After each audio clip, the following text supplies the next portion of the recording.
এই এটা ফোন কলৰ কাৰণে গোটেই দিনটো ৰৈ থাকো জানে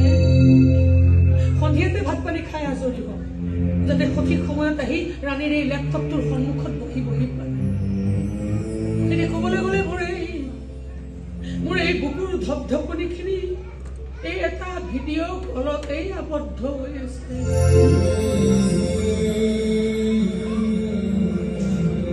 যেতিয়ালৈকে কলটো আহি থাকিব তেতিয়ালৈকে এই বুকুৰ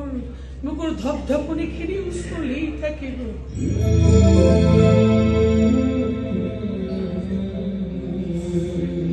মদ খালি মোৰ মানুহজনে কিছুমান মাজে মাজে বৰ সঁচা কথা কৈছিল জানে তেওঁ প্ৰায় কৈছে য'ত সাফল্য থাকে তাত বহু কষ্টও থাকে মোৰ এটা মিছা কথা কোৱা নাছিল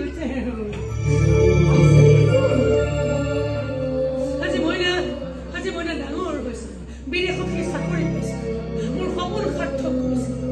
এই এটা মুহূৰ্ত উপহাৰ পাবলৈ মইতো কম কষ্ট কৰা নাছিলো অৱশেষত যেনিবা সেই মুহূৰ্তটো মই উপহাৰ পালো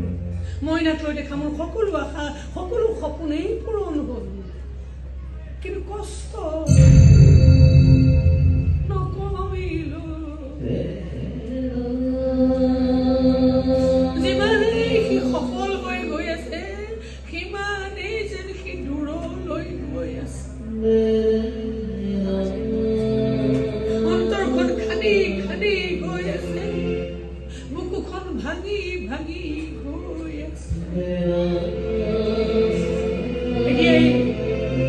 এই ভঙা বুকুখনত মইনাৰ ফটোখনকে ৰাখি মই নিজকে নিজে প্ৰশ্ন কৰোঁ জানে মইনা আচলতে মই কি হোৱাটো বিচাৰিছিলো